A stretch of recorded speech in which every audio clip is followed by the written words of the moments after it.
go live. It's exciting. Just all right.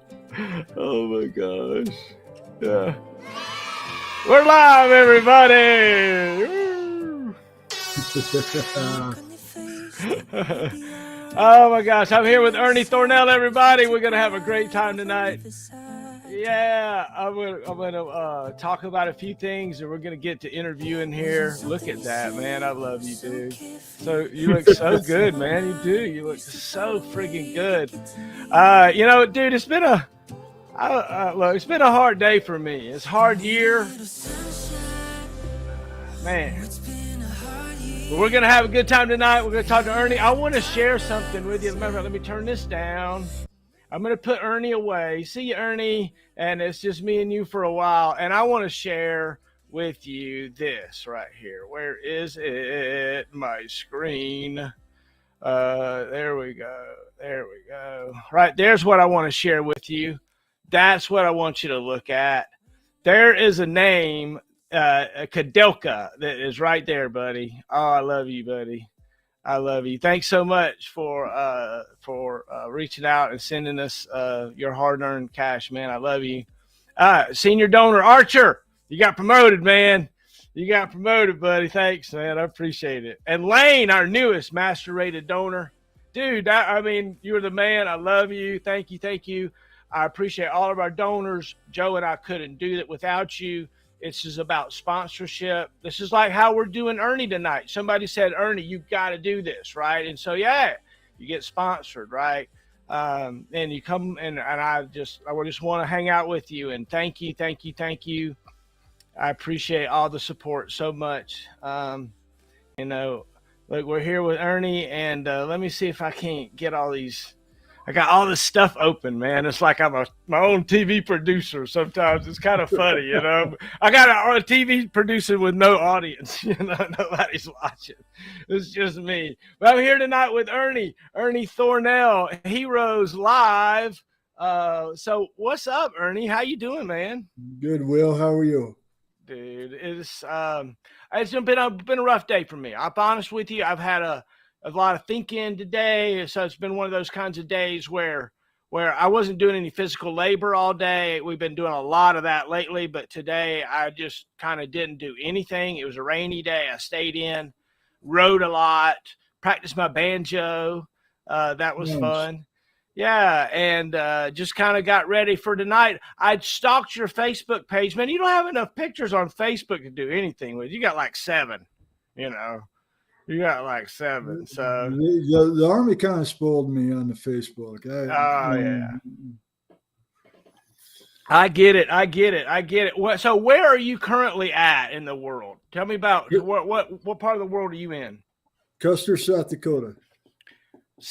Are there people that actually live in South Dakota? There's just not bison and you know. We share. Y'all share well. We do. And in fact, we're only about 30 minutes away from Mount Rushmore. Oh wow, beautiful, man! I tell you what. So do you live like in a town or in a city or out in the country? It's a rural city, southwestern part of South Dakota, about half an hour away from Wyoming. Beautiful, beautiful country up here. Is that where you're from? No, I'm from Arkansas. Oh wow! How'd you got a pen or something that's clicking like crazy in the background? Okay. Is there a what brought you there? How did you end up in South Dakota? The wife's family was from the area, and Mama said no water moccasins or copperheads, so we headed up here. Amen. Well, that's great, right? Mama gets to choose when Mama's good mama, right? You betcha. Yeah. Yep. And we been up here since 2013, and just hit the ground running. Tell me about Mama. Tell me about your beautiful wife, and tell me about how y'all met. Okay, here we go. All right, Fort Stewart, Georgia. All right, she worked at the defect. And I was just a hungry soldier who kept on visiting her. And then she got in trouble for giving me too many 3-egg omelets. She didn't give you an extra egg omelet. Was she a civilian or in the military? She was in the Army.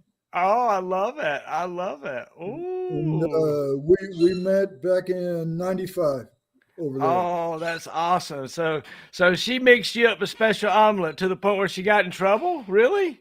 Oh, she got a little hot water over it, but she shortly found out I was worth it. She's like springing them extra special mushroom bits and bacon bits and stuff A on you. little bit, yeah. There you go, trying to get you hooked, man. That's cool. So look, so she was an Army cook.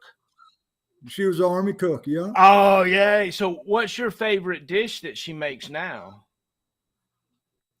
Uh, she makes a very mean enchilada dish. Originally being from Texas, somebody taught her how to cook enchiladas right.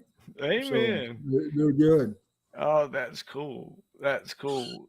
So, how did you tell me about you growing up? Arkansas, were you a neighborhood kid or you live in the country? Did you tip cows over on the weekends? You chase chickens around? We did some cow tipping, but the pastime was going catfishing all night long. Oh, I've been on some all night long catfish. So, all right. So, And pond catfish, hopping and stuff.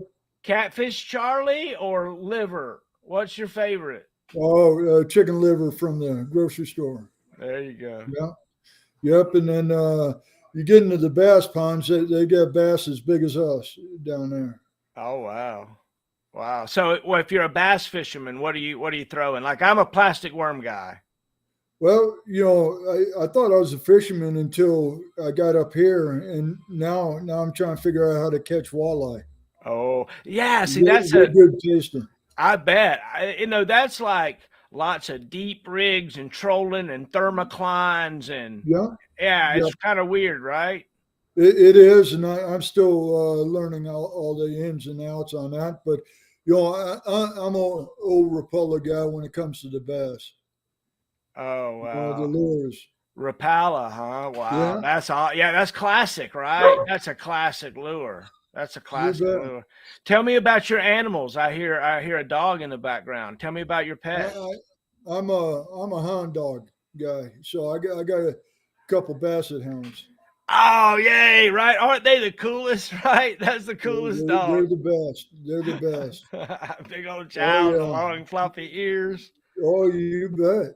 You got any will? No, I do not have any animals. No, no, no. I am not responsible enough. I'm gonna get a plant soon. I promise. I'm gonna get a plant soon. Yeah. There you So, go. what is it that you like? Most about your bond with your animals? They're always happy to see me when I come through the door. And that's so Right? neat, right? I They're can't do always. I can't do anything wrong. You know, they get their biscuit whenever I come through the door. So I don't know if they're happy to see me or they're happy to get a biscuit. Oh, that's great. That's great. It's wonderful to have the bonds that we have with our animals. I really It think is. that. Tell me about you growing up as a kid, Ernie. Were you were you rambunctious or were you quiet? Did you chase the girls around and try to kiss them or? Um, well, born in Buffalo, New York, 10 years in Wisconsin, and then finally Arkansas. You know, I was pretty outgoing, but I like my athletics, and I think I got that little taste of winning, and figured out it doesn't come easy. So um, I through hard work, I think that's the key to dang near anything. Amen. Amen. Right, So and the, it just Um, I was just another kid, for the Yeah. most part. Tell me about winning. You brought that up that that you learned how and the importance of it. What? Tell me about that. Tell me about winning. Well, um, we'll, we'll just start with in high school. I enjoy playing football. All right, and I think the weightlifting, the running, and all that, and through not being comfortable, all right, it kind of sets a person up for success. It takes a person out of their comfort zone, and ultimately, let's see, my junior year, we ended up winning state in football, Amen. and I was blessed to be one of the defensive tackles, and be a small part of that success. Yeah, isn't it neat how like having something to hold on to, like I was a state champion football player, or I won Soldier of the Quarter or for this Mm-hmm. thing, or I have a trophy that shows something, right? Isn't that neat how solidifying that is to something that we can kind of hang our hat on, that if nothing else in my life, I'm a winner because of. Isn't that neat? You know? Well, you're spot on, because I think I think it fuels the fire, for later down the road, you Yeah. know, because every good soldier deals with adversity, all right. But at the same time, it's how you react to it, Amen. you know, Amen. Amen. and um, that's how it all started, Roy, So for tell me me. about Private Thornell. Um, Well, I've been accused of being one of the best field soldiers in the field, and learning at a young age to shine boots and press uniforms. All right. And then, it's funny because, I didn't stray away from the hard work, and, you see different folks, and I kind of just, I just, kept my eye on the task at hand, Amen. kind of thing, Amen. and it worked out. So what did you find that you were good at in the army? Like, were you good at marching, or were you good at running? Were you good at push-ups, shooting? Um, um, that's a good question, and to think of it, um, yeah, I, I learned very young, all right, how to be pretty proficient at digging foxhole, and uh, it seems like the shovel would fit pretty good in my hand for some, or the trenching tool. I tell everybody, I tell everybody that I was in the army, so I'm good at two things: digging holes and toting stuff. Yeah, and I mean, it was a progression, and you know, I had some super leadership that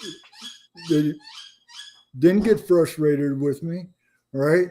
They learned through repetition, and on the job, it was going to happen. All right. It was just a matter of repetition and keep pounding in my head. Did you find that things came easy to you, or that you had to really work hard at things? Well, certain stuff it was a little harder, and I'll tell you about that here in a moment. But you know, it was nothing for me to be able to stay up till 11 o'clock, shining, pressing uniform, shining boots, and stuff like that. And all that good stuff. And I knew how to keep a clean doggone room and all that. But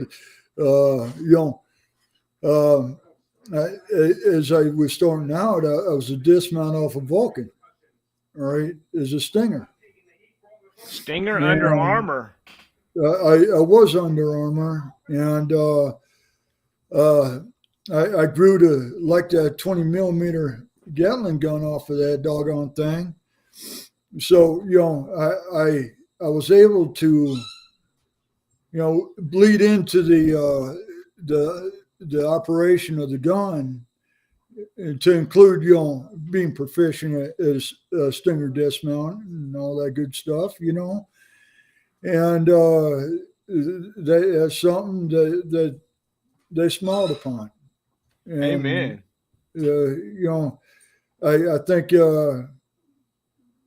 while I was in, the mechanics really enjoyed me because, all right, even from Private Thornell all the way to I got out.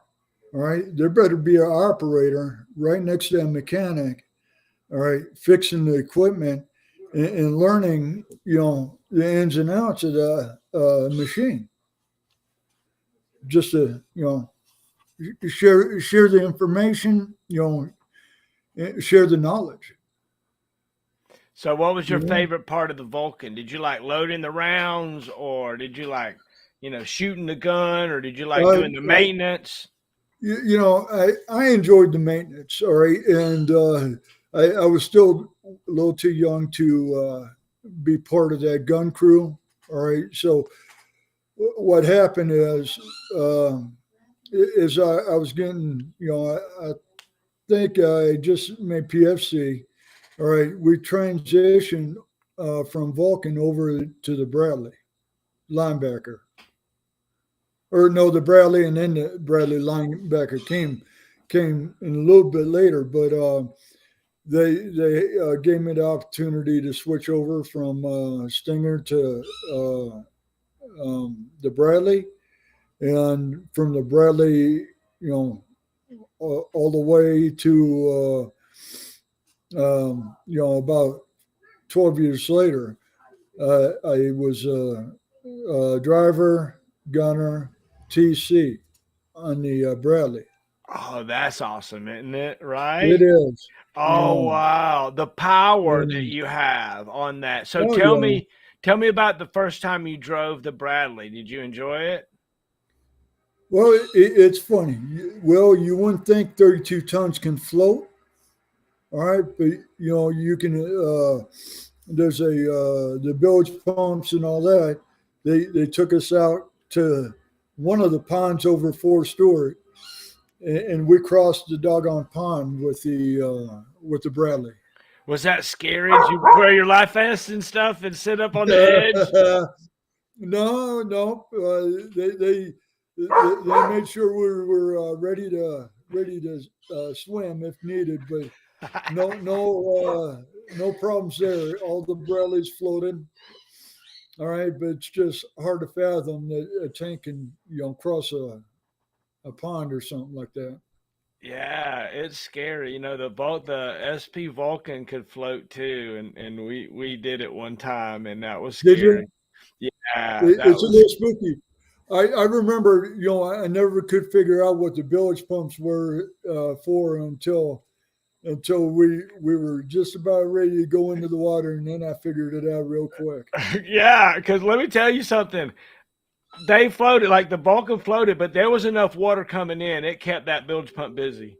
There was enough water Yeah. coming in. It did. But yeah, so wow. So what all right, so on that crew in the water, where were you? Like I was I was driving. I was driving as well. Oh yeah, right. So that's scary, right? You could because you remember you notice how it floats, right? It kind of is a little bit Yeah, like that. So if you give it too much gas one way or another, you feel like you could like nose over, right? You know what I mean? You know what I mean? yeah, Yeah. yeah, absolutely. Yeah. Oh wow. Oh wow. Oh my gosh! Look at our buddy Matt Dreyer says I love Vulcan stories, a lost art. I love you, Ranger. Thanks for hanging out, man. We're here with Ernie Thornell, man, a hero I know on Heroes Live. It's so great that you guys are here. Thank you so much.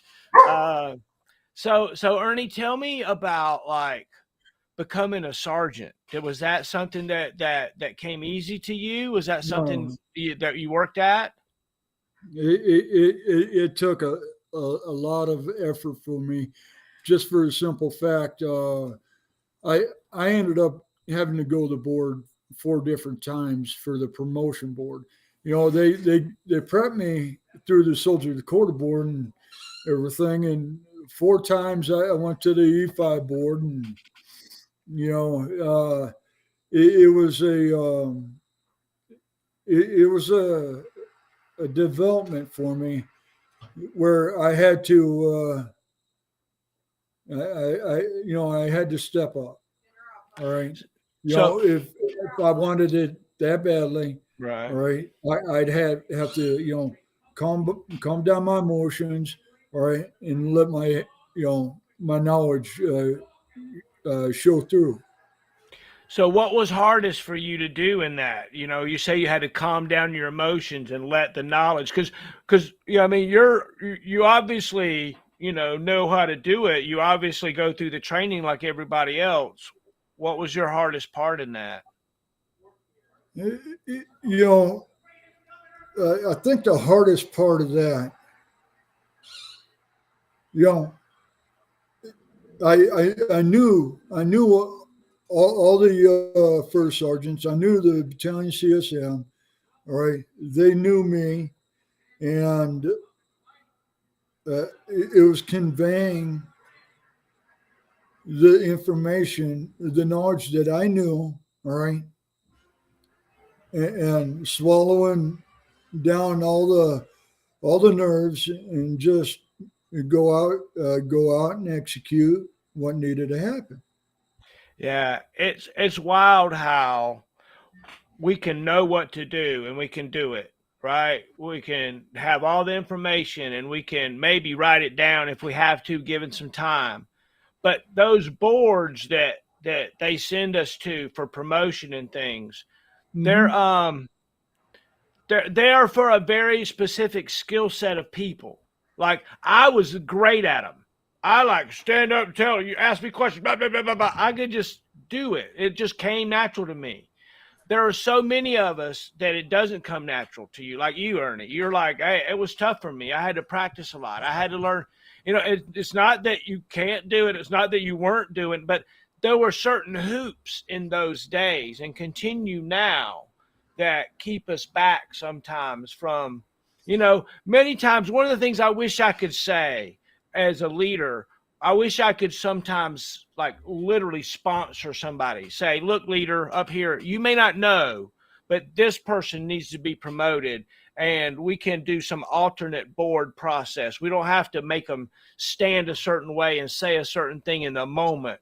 Let's let it move forward. Like I would tell you, one of the things I'll never forget, Ernie, is we had an individual in my unit that had a like a stutter, and the board was killing him, and they was kicking him out. And I'm like, come on, people, come on, come on. And so hopefully we've got over some of that, right? Hopefully we can find ways to realize that if you're not great at standing there and answering questions and being interrogated, then there's other ways of doing it sometimes. What Mm-hmm. was the things that you found that you were good at? You said you were good with a shovel and you were good at the motor pool and the maintenance, right? I get it. I get it. Well, I'll just back up, and then we can talk about that. Will, but uh, after that step, and I got the P status. All right, the boards were a breeze. Oh, It was yay. just I I was my worst own enemy on that. And from there, you know, my mainly, I enjoyed. I started once I picked up 5, right, and making cutting off that bridge with all of my E4 buddies, which gets to be a little painful. Right. It started giving me the taste that to train soldiers, and watch them develop through your teaching. Amen. Right, and Yeah. I enjoyed it, and along with that, um, I just from day one I enjoyed the soldiering. Amen. Amen. I saw a lot of friends come and go where it wasn't working out for them, but it just seemed like it just got better and better and better and better. Amen. Amen. Do me a favor, take that pen and put it down. Okay. Right. I love you, man. I love you, man. So, hey, like, do you remember a soldier that you're so proud of that was one of yours that you trained? Yeah, I do.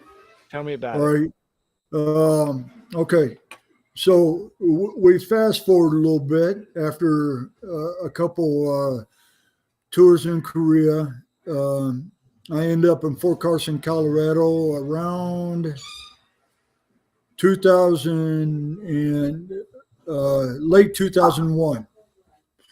And I'm given a crew, and I'm the Bradley commander. I've got a gunner, driver, all right, and driver's from down south, all right.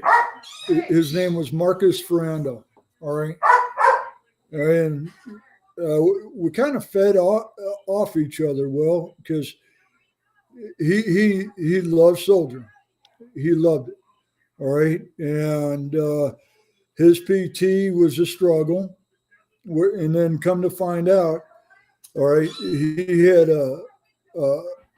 like a heart condition that they were able to correct. All right, before he could take a PT test. All right, we deployed to Iraq, and I was so amazed. All right, because it just seemed like he just hung on to the training so well. It was kind of just I couldn't believe it.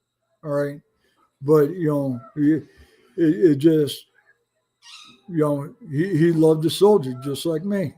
Amen. All right, Amen. and then I think of Mark quite a bit, and we stay in good contact, talk to each other. All right, but there was a situation over in Iraq, all right, that I was given the opportunity to go back for R&R, and thinking I was doing the right thing, I put Ferrando in my place, all right, to go home and spend time with the family. Well, part of the transport from where I was to Baghdad, all right, the Chinook was shot down. All right, and he was one of the few that made it, and ended up getting a medical out. But I've got fond memories of when we were together, and keep in contact with them. Amen. My kind of people will. Amen. Yeah. So what was your favorite part of the Bradley? Like, if you had to, okay, so like we're gonna go, all of us, we're gonna go jump in, and you got dibs on the first spot. Where are you gonna be sitting? I think I'm going to be the gunner. Oh, you're gonna be the gunner. All right. Are you good Yeah. with the gun?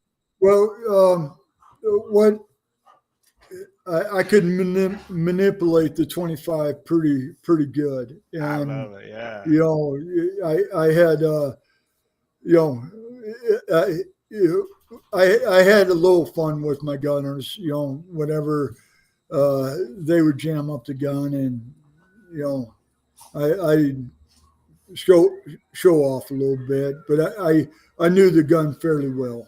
All right, Amen. and it um I was when we redeployed. I put my 41A7 in for Master Gunner School to for the Bradley, and everything looked like it was going good until my doggone first sergeant told me to check my AKO. All right, and I've got a duty station assignment at Fort Sill, Oklahoma. And there's no air defense in Fort Sill, Oklahoma at the time. Well, Oh, really? yeah. Oh boy. So so they thought it'd be a neat a duty assignment for me to go be a drill instructor. Oh, okay. That's great. Go be a drill sergeant, huh? Yeah, yeah. Did you do good at being a drill sergeant? Do you enjoy that? I enjoyed it. You know, I didn't enjoy passing myself whenever I was coming in and I was leaving at the same time, kind of Yeah, thing. right. But Golly, 20 I hours mean, a day. it's a tough assignment, but I enjoyed it. Yeah. So what was your drill sergeant nickname? What did the troops call you? Um, the troops they didn't have a choice to what they called me. My battle buddies called me Crow Mag. All right. Crow bag. I love Yeah, it. like the Crow Magnum. Man. I love Uh, it. and it was it was a ride. Well, I mean, oh, it was a ride. And what was interesting, me and another buddy I ended up going to Iraq with, Will Vanskoy. All right. Me and him, went on the trail to Fort Sill at the same time. So we kept tabs on each other. You know, What did you say his name was? Will Vanskoy, Van Scoy. Oh, cool, cool. That's awesome, right? right? That's awesome. And we ended up going to Fort Leonard Wood for drill instructor school together, and just kind of did our best to help each other. Amen. That was an experience right there. I bet. I bet. So, what was it like to be a drill sergeant, to have all these fresh young troops that were looking for your leadership? You know, it was it was interesting. All right, because you get all these folks from different parts of the U.S. and uh, they all bring their own way with them, and yeah, first couple weeks you're putting ways in the back pocket, and sometimes that's easier for certain folks than others. All right, and then you just start start going through all the basic soldier skills, BRM, and the gas chamber, and then the bivouac, and graduate. Amen. Right, Amen. but the key thing is that first 3 weeks, they had a nickname for it. Will, they called it total control. The red phase, and it's total control. Shine boots, and you prep yourself.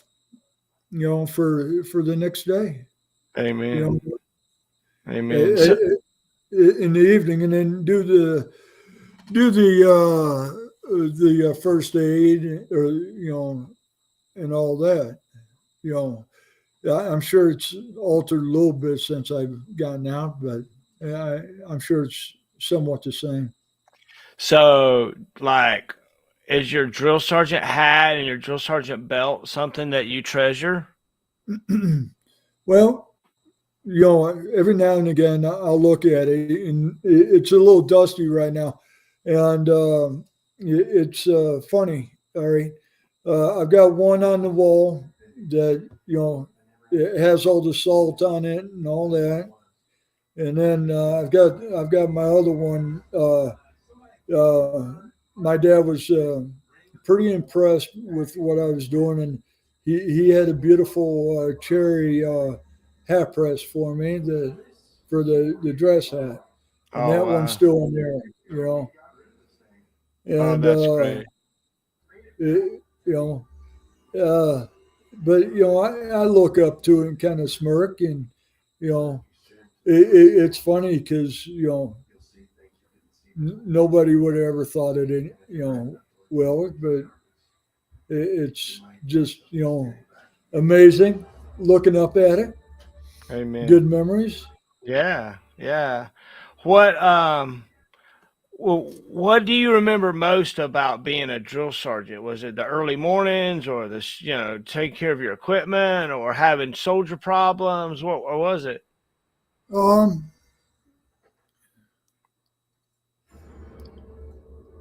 the the mornings and evenings were nothing.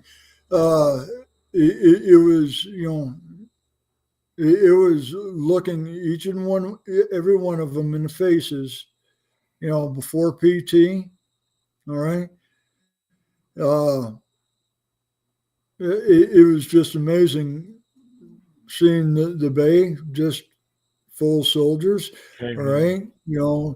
And instilling in their minds, right, that there's tasks, right? Everything was task oriented for basic, and developing the awareness of those tasks. All right. And uh, letting them understand that there's going to be consequences if you miss that task. And and it's just a development, you I know agree. I agree. It is a right? But development. just their faces, I still see that, and that kind of puts a smile on my face. Amen. Amen. So if you have to, you got to pitch a module tomorrow. Which one are you pitching? um Probably the position of attention. Amen, dude. I love that one. I like heels together in the line with feet to 45 degrees, angle, legs straight without locking the knees, hips square and level, chest lifted and arched. That's one of the things You know exactly what I'm talking about. yeah, that's one of the things so I never was a drill sergeant, but that's one of the things I learned one time for a board. That stuff come easy to me to Yeah, remember, memorize that stuff. What, yeah, and then Jim, go ahead. all right, and it was interesting too. Well, the next step. All right, I end up doing my 2 years as a drill instructor. All right, um, branch calls and says the brother's going away. You want to be a 14 Echo or 14 Tango? And um, Tango, I had a lot of buddies go that route. I ended up going 14 Echo, which is control system of the Patriot missile. So that means I had to go back to AIT after, being a drill instructor. That is wild, right? That is wild, It, especially to it, go it be an was. echo. That ain't no joke. You can, No. especially if you want to be a tactician. Well, after, seeing my buddies graduate AIT after a matter of 2 months, I was still stuck for another 2 months in training. Oh, wow. But it was interesting because the drill instructors had all these soldiers, and I was a new face here, and they're all asking me where Will came from, and they were pretty jealous that we actually came from Fort Sill Oh, wow. as a BCT drill instructor. And it was just an interesting time, Oh, going yeah. through that.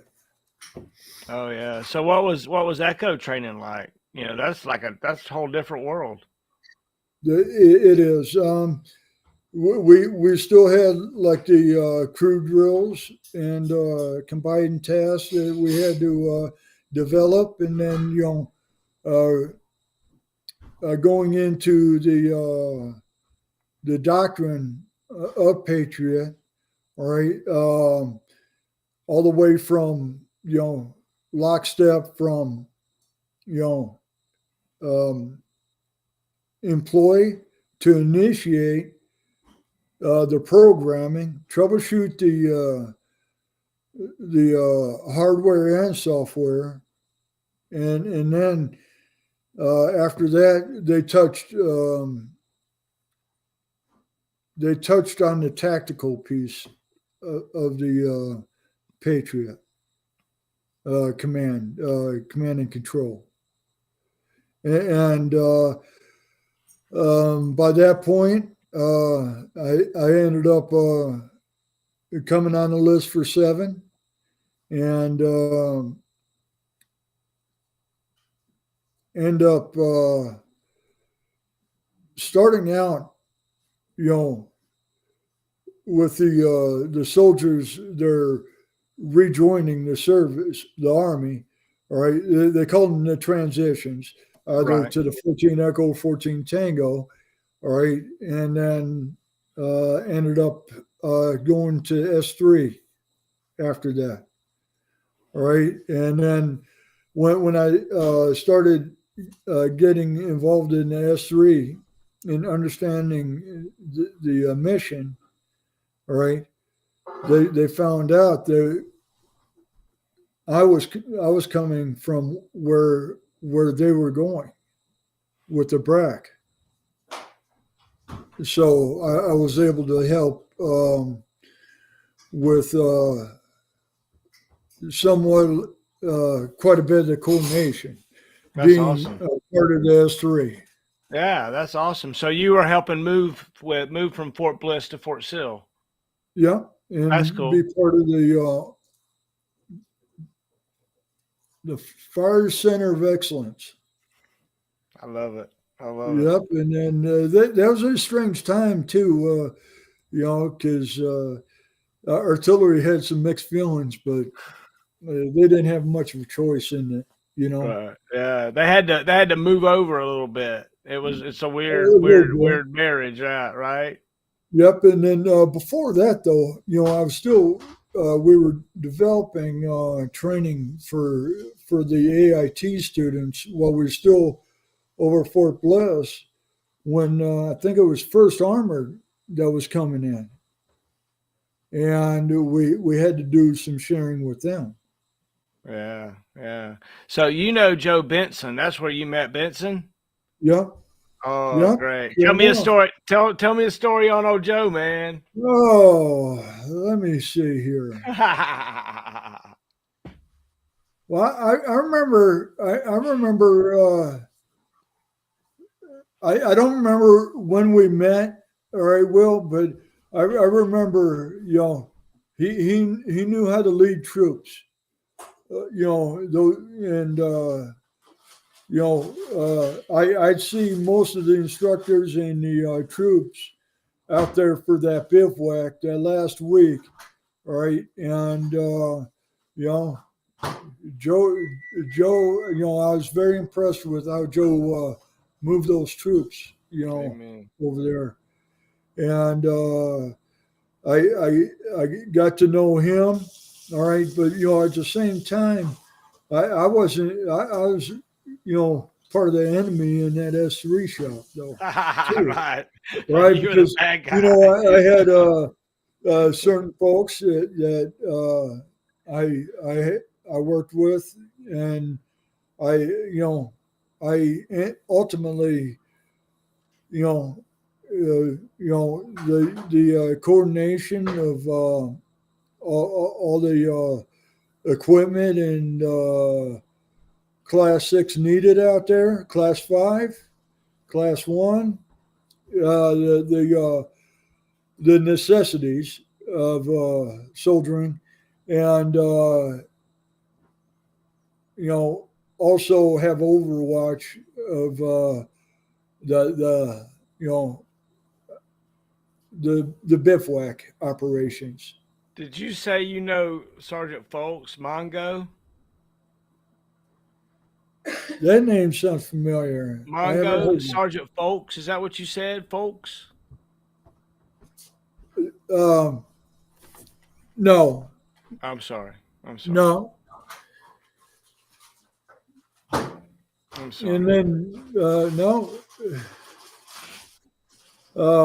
and you know, um, we ended up going to Fort Seal, and then they thought it'd be interesting for me to go over to 1-7 over at Fort Bragg, Oh wow.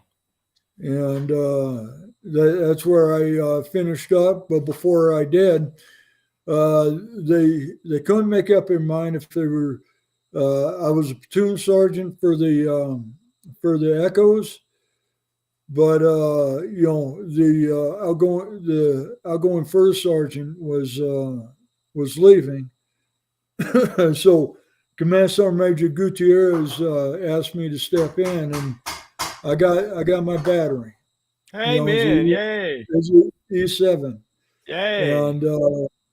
and then the rest was history. I retired out in 2013.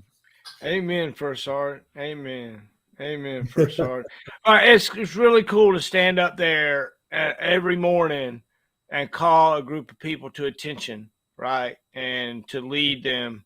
And so, thank you, thank you, thank you. You're a great hero, dude. You're a great hero. So, um, you know, as you transitioned out of the military, what was that like? Did that come easy for you? No, no, it didn't. And I dropped my paperwork in 2012 and 2013. All right, I started terminal leave and all that, and I had not a clue what we were going to get into. I visited my family down in Arkansas, and then we headed north after that, and just you know took whatever was in front of us, Amen. kind of Amen. thing. It was a transition, right? And I probably I probably could say that I wish I'd you know um, grew myself a little bit better, but it seemed to just work out. Yeah, right. It just always just works out. I'm here, right? I guess I'm alive. Yeah, I'm breathing. yeah. Tell me about who loves you and who prays for you and who's gonna come to your memorial service. Well, you know, we all pray for each other. In my mind, will. Uh, my beautiful bride of 26 years.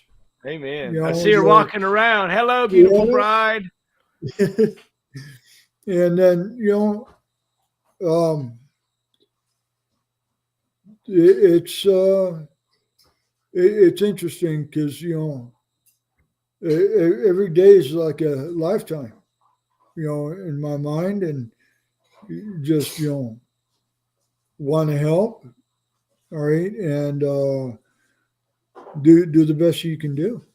Amen. Amen. Um, you know, I'm a member, legacy member of the VFW. All right, I'm more active in the Legion, and we some ceremonies on Monday. All right, that I'm going to participate in and um, remember in remembrance of the fallen, and that's me showing you know that I want to be a team member, but paying my respects. All right, to the folks that were before me.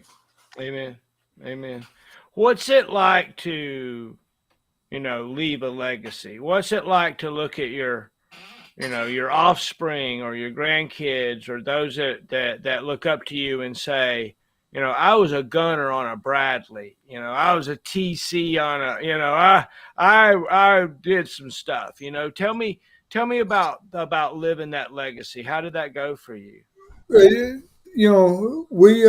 never had any kids. All right, so you know, I not having any kids, I think I leaned a little more towards the army, and some soldiers liked the extra attention, some didn't.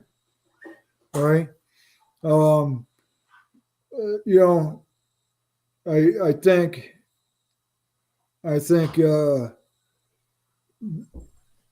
the legacy is just I think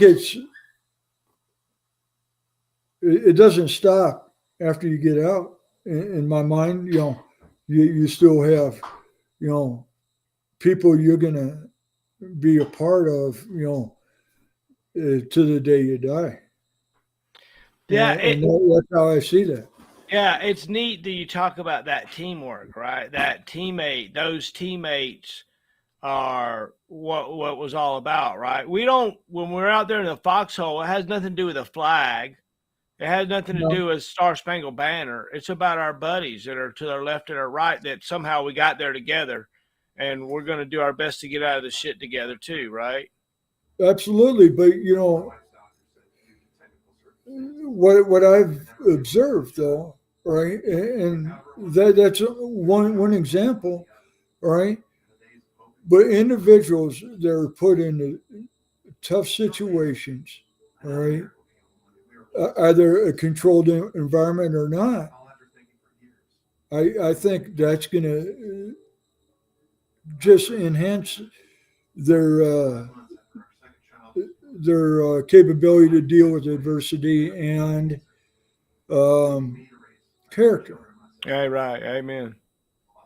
And I'm sure you've been in tough spots.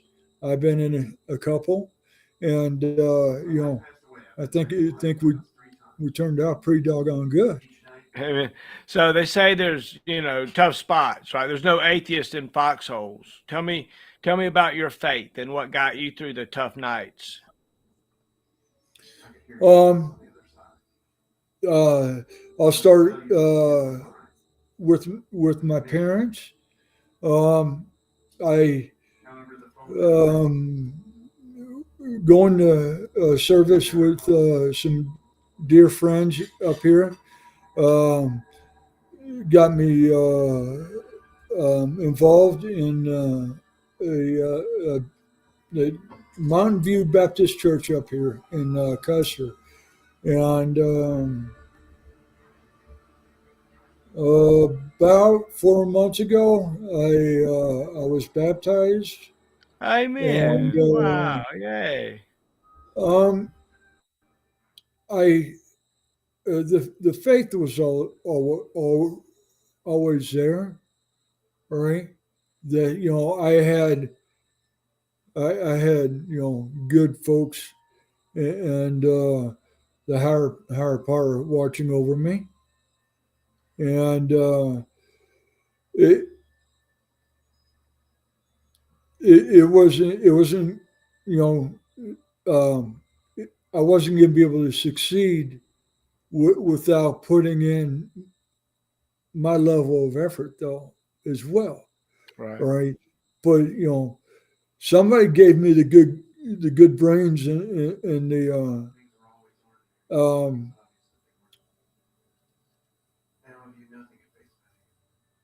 the want to succeed.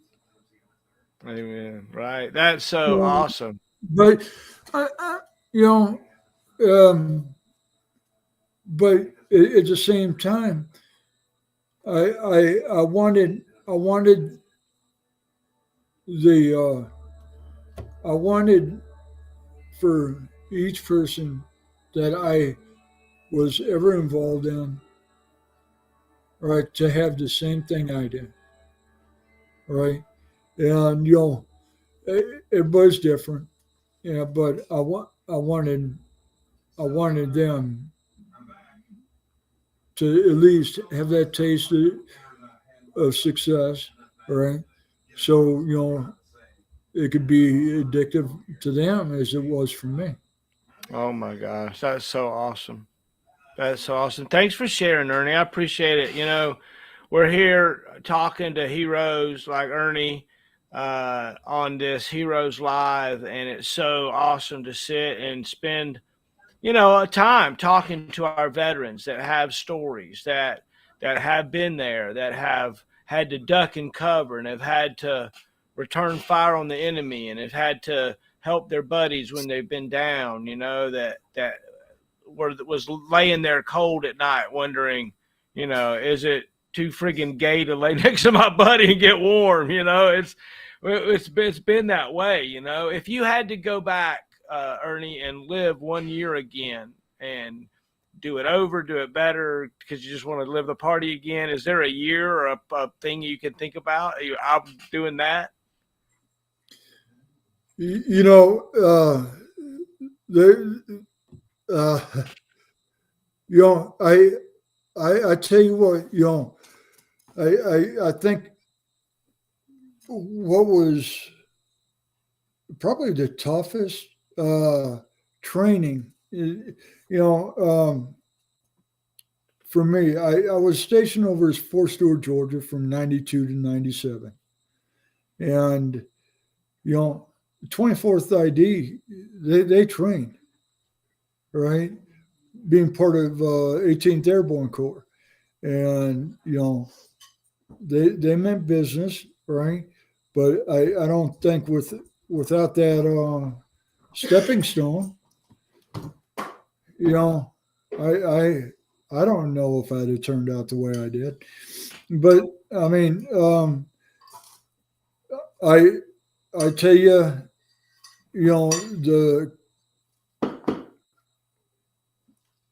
the cohesion side of it, I think would have been Iraq. All right, just we were put in that position. All right, and we help each other, get through it. Did you find yourself, in the shit or fired and fired back and stuff? Um, just a couple IEDs and rocket fire.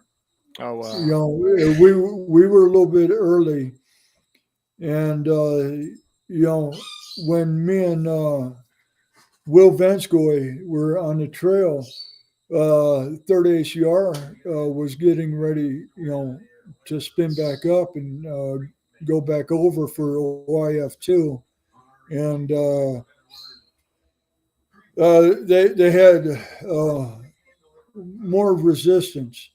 All right, the second tour over there, Right.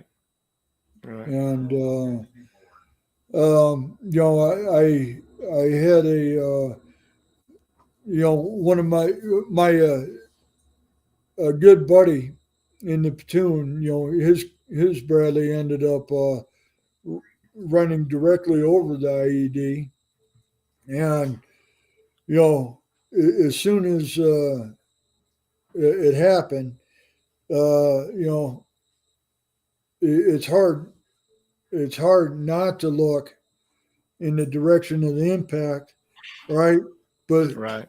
you know, fanning out and seeing if the activity is being remoted, over there. So you talking about one of the longest 5 seconds in my entire life. Before they came back up on the radio saying they're good to go, it was that's spooky because hell, that could have been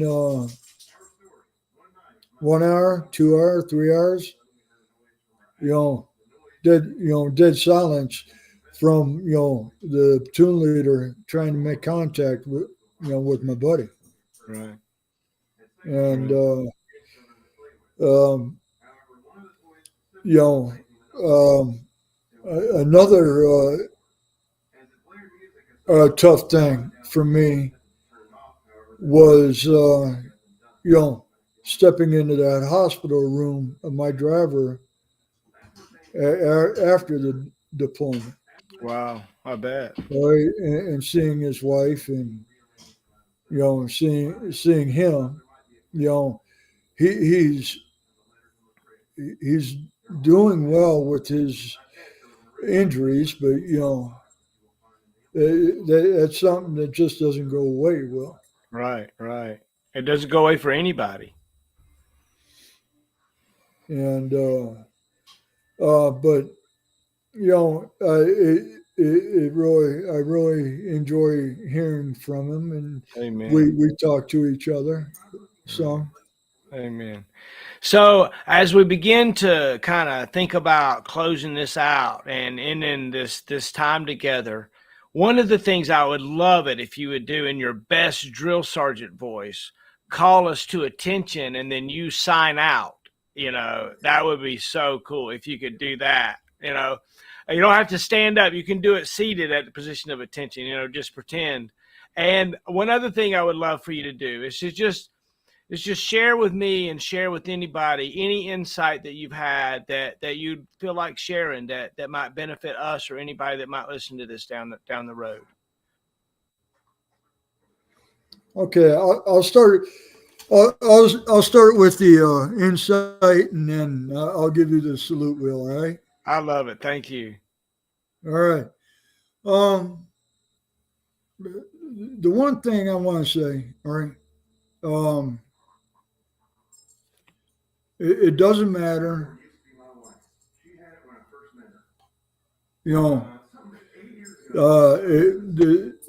if you have a good day or not so good day, all right. You got to do it all again tomorrow, and you have the opportunity to make tomorrow better than it was today. All right. Why would you set yourself up for failure and not do that? And it just if you have the opportunity to help somebody out, make their life a little easier, why won't you? Amen. Amen. Great advice. All right, you ready, Will? Yes, sir. I'm ready. I'm set. Hold on. Okay. Battery! Attention!